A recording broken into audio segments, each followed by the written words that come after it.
परिस्थितियाँ और लोग हमेशा हमारे मुताबिक नहीं रहेंगे। दोस्तों, जीवन में बदलाव बहुत ही ज़रूरी है। लोगों को बदलने से पहले, परिस्थितियों को बदलने से पहले हमें खुद को बदलना होगा। अगर आप खुद में बदलाव ला सकें, अगर आप खुद को परिस्थितियों के मुताबिक ढाल सकें, तो निश्चित रूप से आपके जीवन में वो दिन भी आएगा जब लोग आपको अपना आदर्श मानेंगे। आप जो कहेंगे वो लोग सर माथे पर चढ़ाएंगे। नमस्कार दोस्तों, स्वागत है आप सभी का स्टडी विद ज्ञान प्रकाश में। आज की तारीख 8 जनवरी है। बात करते हैं यूपीटीटी परीक्षा के बारे में। तो तमाम परीक्षाएं टाली गई हैं जनवरी माह में, जैसे कि triple C, O level, A level, V level और सी लेवल की परीक्षाएं नीट ने टाल दी हैं। जनवरी में ये परीक्षाएं होने वाली थी। महाराष्ट्र पीसीएस की परीक्षा भी टाल दी गई और यूपीटीटी को लेकर भी बहुत सारे मन में लोगों के सवाल थे कि यूपीटीटी की परीक्षा ये 23 जनवरी को हो पाएगी कि नहीं हो पाएगी। और आपने अगर अखबार देखा होगा तो आपको पता चला होगा कि बहुत सारे लोग संक्रमित हो रहे हैं, संक्रमण की दर बहुत तेज़ी से बढ़ रही है।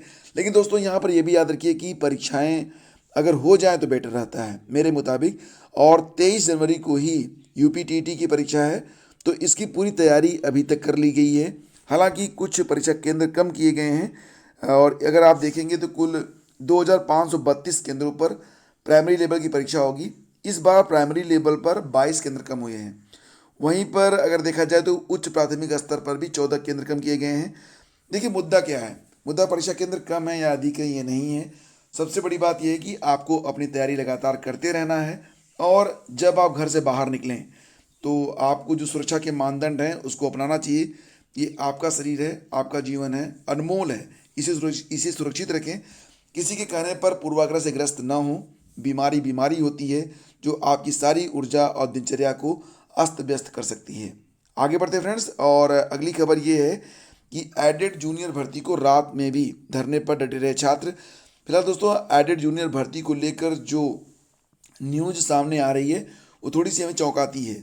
यहाँ पर न्यूज़ ये है कि अभी तक जैसे कि जो परिणाम जारी हुआ, रिजल्ट आया था, रिजल्ट के बाद की जो प्रक्रिया थी, मेरिट मेकिंग वाली जो प्रक्रिया थी, वो बन नहीं पाई है। मतलब वो अभी स्टार्ट तक नहीं हुई है और अभ्यर्थी इसी बात को लेकर पीएनपी पर शुक्रवार को पूरे दिन और रात भर सर्दी और बारिश में भी पीएनपी कार्यालय पर धरने पर बैठे रहे। फिलहाल दोस्तों, आपको बताना चाहेंगे कि 17 अक्टूबर को परीक्षा हुई थी और इसका जो परिणाम जारी हुआ था 15 नवंबर को।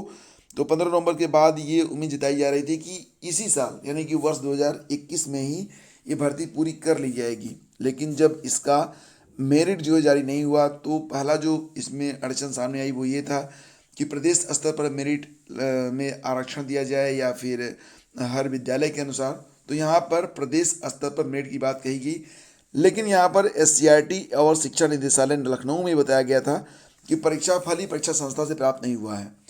तो आपको पता होना चाहिए कि जो फाइनल मेरिट होगी वो एससीईआरटी और शिक्षा निदेशालय लखनऊ में ही बनता है और पीएनपी ने इस परीक्षा को करवाया था। गुरुवार को परीक्षा नियामक प्राधिकारी से संपर्क करते हुए एक डिस्पैच नंबर बताते हुए उससे परीक्षाफल भेजने की बात बताई गई, लेकिन एससीईआरटी लखनऊ में डिस्पैच नंबर की जांच में झूठा साबित हुआ। तो यहाँ पर जो अधिकारी हैं वही थोड़ा सा खेल कर रहे हैं। फिलहाल दोस्तों, आपको पूरा देखो, परीक्षा हुई है तो मेरिट भी बनेगी। अभ्यर्थी चाह रहे हैं कि बहुत जल्दी इसकी मेरिट सामने आ जाए, तो मेरिट तो सामने आएगी। थोड़ा सा समय लगेगा, लेकिन फिलहाल इस प्रकार की स्थितियां नहीं बननी चाहिए थी। एडेड जूनियर भर्ती में अभी थोड़ा वक्त लगेगा। कितना लगेगा? मुझे लगता है कि 10 से 15 दिन का वक्त अभी लग सकता है फाइनल मेरिट के जारी होने में, क्योंकि जो संख्या है काफ़ी कम है। टॉप टू बॉटम सिलेक्शन करना है, आरक्षण की जो कंडीशंस हैं वो क्लियर हैं, तो बहुत अधिक समय नहीं लगेगा।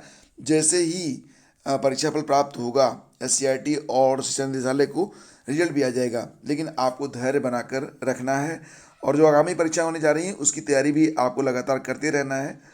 प्रदेश के शासकीय सहायता प्राप्त महाविद्यालयों में 2003 असिस्टेंट प्रोफेसर के लिए भर्ती परीक्षा हुई थी। तो इस बार जब आपत्तियां ली गई तो आपत्तियों में क्या हुआ था कि इस बार जो है शुल्क नहीं लिया गया। आपने देखा होगा कि अब ऑब्जेक्शन करने पर आपको शुल्क देना पड़ता है, तो शुल्क नहीं लगाया गया और नतीजा ये हुआ कि 8 बोरा आपत्तियां आ गई हैं। 8 बोरा आपत्तियां यानी कि बहुत बड़ी संख्या में। कुछ अभ्यर्थियों ने तो आपत्तियों के समर्थन में पूरी की पूरी किताब ही भेज दी है और अब इस 8 बोरा आपत्तियों को छांटना और उसका निस्तारण करना ये आयोग के लिए काफ़ी मुश्किल भरा काम है। तो फिलहाल अभी जब तक आपत्तियों का निस्तारण नहीं होता है, असिस्टेंट प्रोफेसर का परिणाम भी सामने नहीं आ पाएगा। सूत्रों के अनुसार बहुत अधिक संख्या में प्रश्नों पर आपत्तियां आने का बड़ा कारण यही है कि शुल्क नहीं लगाया गया। शुल्क लगाने पर तो निश्चित रूप से बहुत कम लोग ही आपत्तियां करते हैं।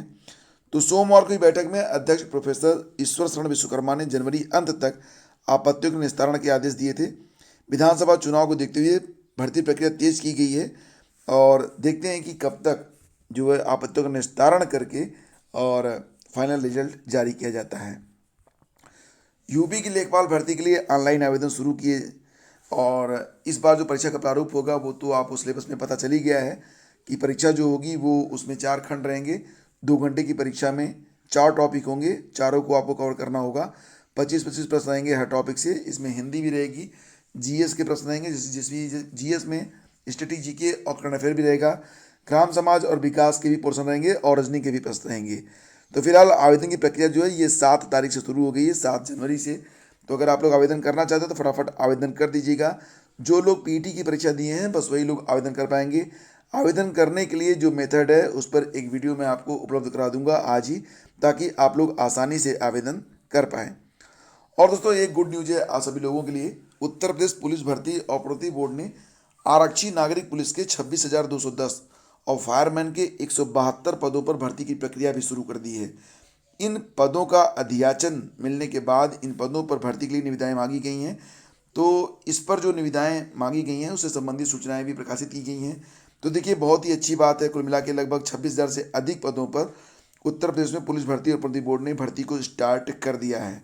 तो अब आपको भी अपनी तैयारी को स्टार्ट करना चाहिए। जो कुछ भी हो देखिए आपको जो है ये नहीं इंतज़ार करना है कि जब सिलेबस जारी हो जाएगा या परीक्षा के लिए जब आवेदन शुरू हो जाएंगे, डेट आ जाएगी, तब तक काफ़ी देर हो चुकी होती है। प्रतियोगिता काफ़ी कठिन होती है, परीक्षार्थी बहुत हैं, एक अनार 100 बीमार वाली स्थिति है। तो आपको टॉप पर ही रहना है।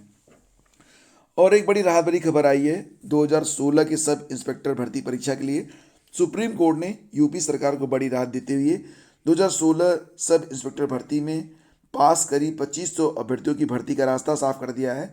इलाहाबाद हाई कोर्ट के नतीजे रद्द करने वाले फैसले पर शीर्ष कोर्ट ने जो शीर्ष अदालत है उसने रोक लगा दी है। हाई कोर्ट ने फिर से मेरिट लिस्ट बनाने का निर्देश दिया था।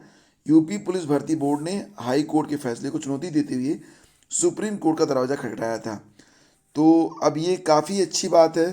2016 से लेकर 2021 5 सालों तक ऐसे अभ्यर्थी किस कंडीशन में रहे और उनके मन के हालात किस प्रकार से रहे ये तो वही जानते होंगे। फिलहाल उनके लिए अब राहत भरी खबर है और अब ये भर्ती आगे बढ़ सकेगी। तो जस्टिस यूयू ललित और जस्टिस विनीत शरण की पीठ ने हाई कोर्ट के फैसले के खिलाफ यूपी सरकार की याचिका को स्वीकार कर लिया था और पीठ ने फरवरी 2019 में अथॉरिटी द्वारा जारी रिजल्ट पर जल्द से जल्द अमल करने को कहा है। दरअसल उत्तर प्रदेश सरकार की ओर से वर्ष 2016 में राज्य पुलिस में 2400 सब इंस्पेक्टर, 210 प्लाटून कमांडेंट और 97 फायर अधिकारियों की भर्ती के लिए आवेदन मांगे गए थे। तो अब ये भर्ती आगे बढ़ सकेगी। और दोस्तों देखिए पहले अभ्यर्थियों को बताएं फिर व्यवस्था बदलें यूपीपीएससी। तो उत्तर प्रदेश लोक सेवा आयोग में पिछले कुछ वर्षों से लगातार हो रहे बदलावों से छात्र काफ़ी नाराज हैं। उनका आरोप है कि अचानक हुए बदलावों की आड़ में भ्रष्टाचार बढ़ा है। यूपीपीएससी अगर भर्ती परीक्षाओं को लेकर प्रक्रिया में कोई परिवर्तन करता है तो छात्रों को इससे अवगत कराया जाना चाहिए और कम से कम ये जो नए नियम हो वो 1 साल के बाद लागू हो तो बेटर रहेगा। तमाम मुद्दों पर आयोग के खिलाफ मोर्चा खोल चुके अभ्यर्थी 9 जनवरी को इलाहाबाद विश्वविद्यालय के छात्र संघ भवन पर भ्रष्टाचार मुक्ति मोर्चा के बैनर तले बैठक करेंगे। आयोग ने पीसीएस 2018 में पाठ्यक्रम बदला, पीसीएस 2019 से सफलता के मानक बदले और अब जो नया लेटेस्ट अपडेट है उसके मुताबिक आयोग परीक्षा के आयोजन से 48 घंटे पहले अभ्यर्थियों को परीक्षा का केंद्र बताएगा। तो अभ्यर्थियों को आशंका है कि अगर तकनीकी गड़बड़ी के कारण उन तक केंद्र की सूचना नहीं पहुंची तो वे परीक्षा से वंचित रह जाएंगे। अभ्यर्थियों का आरोप है कि आयोग को प्रयोगशाला बना दिया गया है और हालांकि जो अभ्यर्थी हैं वो मुख्य रूप से जो मांगे रख रहे हैं उसमें यह है कि प्रारंभिक परीक्षा के परिणाम के साथ ही संशोधित उत्तर कुंजी भी जारी हो। लोअर सब ऑर्डिनेट पदों पर पूर्व की भांति यूपीपीएससी ही परीक्षा कराए। कोविड से जो अभ्यर्थी ओवर एज हो चुके हैं उनको 2 अतिरिक्त अवसर मिले। ईडब्ल्यूएस अभ्यर्थियों को उम्र सीमा में 5 वर्ष की छूट मिले ओबीसी की तरह। पीसीएस मुख्य परीक्षा में हिंदी भाषा में लिखी गई कापियों का मूल्यांकन भाषा विशेषज्ञों से ही कराया जाए और अंतिम चरण परिणाम जारी होने के बाद प्राप्तांक और कट ऑफ अंक भी जारी होने चाहिए। तो ये मुख्य मांगे हैं जो कि अभ्यर्थी अपनी बात रख रहे हैं यूपीपीएससी के सामने। इस पर 9 जनवरी को एक बड़ी मीटिंग होने वाली है। बात करें यहाँ पर तो जैसा कि आप लोग सभी लोग जानते हैं, उत्तर प्रदेश में 17,000 शिक्षक भर्ती के पदों का ऐलान किया गया है, लेकिन अभ्यर्थी जो है वो मांग कर रहे हैं कि 97,000 पदों पर भर्ती का नोटिफिकेशन जारी होना चाहिए, वो भी आचार संहिता के लागू होने से पूर्व। और कल की बात बताएं तो जिलाधिकारी कार्यालय पहुंचे थे अभ्यर्थी, और उन्होंने जिलाधिकारी को ज्ञापन भी दिया है। अभ्यर्थियों ने चेतावनी दी है कि अगर आचार संहिता से पूर्व सरकार प्राथमिक स्कूलों में शिक्षक भर्ती का विज्ञापन जारी नहीं करती है तो छात्र चुप नहीं बैठेंगे। तो छात्र यहाँ पर लगातार मांग कर रहे हैं कि 17,000 नहीं, कम से कम मतलब 97,000 नहीं तो ठीक ठाक संख्या में भर्ती का विज्ञापन जारी होना चाहिए। देखिए फ्रेंड्स, यहाँ पर एक बड़ी अच्छी खबर है आप सभी लोगों के लिए। यूपी टीजीटी पीजीटी भर्ती के लिए 17,000 पदों पर जो नोटिफिकेशन जारी होने की बात सामने आ रही है, तो नोटिफिकेशन की डेट अबाउट क्लियर हुई है लगभग। तो युवा मंच कार्यकर्ता शुक्रवार को टीजीटी पीजीटी के 27,000 पदों पर भर्ती का विज्ञापन जारी करने की मांग को लेकर चयन बोर्ड के परीक्षा नियंत्रक नवल किशोर से मिले। प्रतिनिधिमंडल ने 22,000 तदर्थ शिक्षकों के पद को प्रस्तावित विज्ञापन में शामिल करने की मांग को लेकर ज्ञापन दिया। जैसा कि आप सभी लोग जानते हैं कि टीजीटी पीजीटी के 7,000 पदों पर भर्ती करने की बात सामने आई है, लेकिन अभ्यर्थी मांग कर रहे हैं कि 27,000 पदों पर भर्ती की जाए और इसके लिए जो विज्ञापन है वो शीघ्र जारी किया जाए। फिलहाल दोस्तों, यहाँ पर कल जब युवा मंच जिला इकाई के सचिव शीतला ओझा के नेतृत्व में एक प्रतिनिधिमंडल उत्तर प्रदेश माध्यमिक शिक्षा सेवा चयन बोर्ड के परीक्षा नियंत्रक और उप सचिव नवल किशोर से मिलने पहुंचा, तो प्रतिनिधिमंडल का दावा है कि उप सचिव ने वार्ता में 15 जनवरी तक टीजीटी पीजीटी 2022 का विज्ञापन जारी करने की उम्मीद जताई है। तो डेट यहाँ पर जो है स्पष्ट करने की कोशिश की गई है कि 15 जनवरी तक जो विज्ञापन है वो जारी हो सकता है। तो आप लोगों के लिए एक बड़ी उम्मीद है ये। और देखिए, एक छोटी सी खबर ये भी है कि 12वीं में इम्प्रूवमेंट परीक्षा से नहीं घटेंगे अंक, यानी कि सीबीएसई 12वीं की बोर्ड परीक्षा के बाद इम्प्रूवमेंट परीक्षा के नतीजों में मुख्य परीक्षा की अपेक्षा अगर कम नंबर आते हैं तो छात्रों के अंक घटेंगे नहीं। तो इम्प्रूवमेंट में और मुख्य परीक्षा में जो अंक अधिक रहेगा वही यहाँ पर लागू रहेगा। एक लाइन में समझें इसको, तो ऐसे समझें कि अगर आप इम्प्रूवमेंट देते हैं, इम्प्रूवमेंट में आपका नंबर बढ़ता है तो नया नंबर, नहीं बढ़ता है तो पुराना नंबर ही आपका मान्य रहेगा। सुप्रीम कोर्ट ने शुक्रवार को सीबीएसई की पिछले साल की जून की मूल्यांकन नीति की उस शर्त को खारिज कर दिया जिसमें कहा गया था कि बाद की परीक्षा में प्राप्त अंक मूल्यांकन के लिए अंतिम माने जाएंगे। तो ये एक अच्छी बात है जो लोग सीबीएसई से इंटरमीडिएट में इम्प्रूवमेंट देते हैं उनके लिए। और देखिए फ्रेंड्स, नीट पीजी काउंसलिंग को मंजूरी, ईडब्ल्यूएस आरक्षण जारी रहेगा। तो यहाँ पर एक बड़ी खबर है ओबीसी और ईडब्ल्यूएस आरक्षण के लिए। और देखिए, कोई भी जब डिसीजन आता है तो वो डिसीजन हर जगह लागू होता है। फिलहाल ये जो डिसीजन है ये नीट और पीजी के लिए है, लेकिन ये सभी पर और सभी जगह लागू होगा। तो देखिए, यहाँ पर ओबीसी के छात्रों को 27% और आर्थिक रूप से कमज़ोर यानी कि ईडब्ल्यूएस के लिए 10% की आरक्षण की जो वैधता है वो बरकरार रखी गई है सुप्रीम कोर्ट के द्वारा। तो ये एक शुभ समाचार है जो लोग इस आरक्षण के अंतर्गत आते हैं उनके लिए।